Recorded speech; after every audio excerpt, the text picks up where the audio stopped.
কতটুকু গ্রামার শিখলে আমি ইংলিশে দক্ষ হব? এই একটি প্রশ্নর সঠিক অ্যান্সার না থাকার কারণে আমরা অনেকে ইংলিশ শেখা শুরু করতে পারছি না।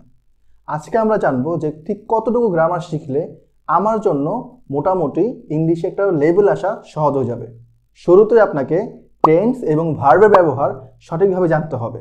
টেন্স বলতে প্রেজেন্ট, পাস্ট, ফিউচারের যে 12টি আছে সেই 12টি না। আপনি প্রেজেন্টের 4টি টেন্স, ফিউচারের একটি টেন্স মানে ফিউচার ইনডিফিনিট অ্যান্ড পাস্টের ইনডিফিনিট অ্যান্ড কন্টিনিউয়াস, এই 7টি টেন্স আপনাকে দক্ষ হতে হবে এবং এই টেন্সের মধ্যে ভার্ব কীভাবে ইউজ হচ্ছে তাও আপনাকে প্রপারলি জানতে হবে। তার পাশাপাশি মডেল অক্সিলারি ভার্ব কীভাবে ব্যবহার করা হয় তাও শিখে নেবেন। এরপরে প্রিপোজিশনের ব্যবহারটা ঠিকমতো জেনে নেবেন। অ্যাপ্রোপ্রিয়েট প্রিপোজিশন না, কিন্তু বেসিক প্রিপোজিশন যেমন on, at, with, without, in, of, এই বেসিকগুলো এবং এইগুলো দিয়ে কিভাবে একটি ছোট বাক্যকে বড় করা হয় তাও জেনে নেবেন। যেমন আমি যদি বলি আই এম ওয়াকিং মানে আমি হাঁটছি, কিন্তু আমি যদি এখানে একটি প্রিপোজিশন দিয়ে কিছু শব্দ জুড়ে দেই তাহলে বাক্যটা আরেকটু বড় হয়ে যায়। যেমন I am walking with my friends, এই উইথ মাই ফ্রেন্ডস প্রিপোজিশন দিয়ে বাক্যটি বড় করলাম। তারপরে আমি আরেকটি প্রিপোজিশন অ্যাড করতে পারি, on. I am walking with my friends on the road, এই যে উইথ অ্যান্ড অন এই দুটি প্রিপোজিশন এসে বাক্যটিকে বড় করলো, এইটিকে আপনাকে শিখতে হবে। এরপরে শিখে নেবেন প্যাসিভ ভয়েসের ব্যবহার।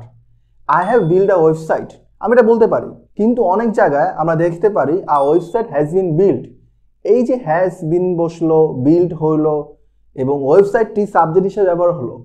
কেন ব্যবহার হলো, কেন প্যাসিভের ব্যবহারটা হয়, এটি শিখতে হবে আমাদের। তারপরে আসি right form verb and subject verb agreement নিয়ে। এই দুটি বিষয় অনেকটা কাছাকাছি। এই দুটি টপিকের মোটামুটি কিছু রুলস জানলেই হবে, অনেক বেশি না। যেমন বিফোর আফটার রুলসটা আমরা সেই ক্লাস 6 থেকে অনেক পড়ছি, যে ডক্টর আসিবার পূর্বে রোগী মারা গেল। এই রুলসগুলো দরকার নেই আমাদের। আমরা কিছু বেসিক রুলস শিখব right form verb and subject verb agreement নিয়ে। তারপরে ট্রান্সফরমেশন অফ সেন্টেন্সের একটি টপিক হচ্ছে সিম্পল, কমপ্লেক্স, কম্পাউন্ড বাক্যগুলো। এই বাক্যগুলোর থেকে আমরা কিছু হাতে গোনা বাক্য নিব যেগুলো আমরা প্র্যাকটিস করব আমাদের লেখার মধ্যে অ্যান্ড কথা বলার মধ্যে। এবং কন্ডিশনাল জেনে রাখবো। কন্ডিশনাল যদিও রাইট ফর্ম ভার্বের একটি নিয়ম, কিন্তু এটি খুব বেশি ব্যবহার হয় আমাদের ডেইলি ইউজে। আমরা যদি মোটামুটি এই টপিকগুলো দিয়ে শুরু করতে পারি অ্যান্ড এই টপিকগুলোতে দক্ষ হতে পারি, আমাদের ইংলিশ অনেক বেশি ইমপ্রুভ করবে।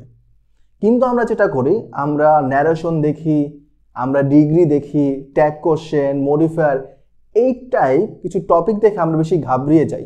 না, এগুলো এখন শেখার বিষয় না, এগুলো শিখতে পারলে খুব ভালো, বাট এখন না, এগুলো পরবর্তীতে।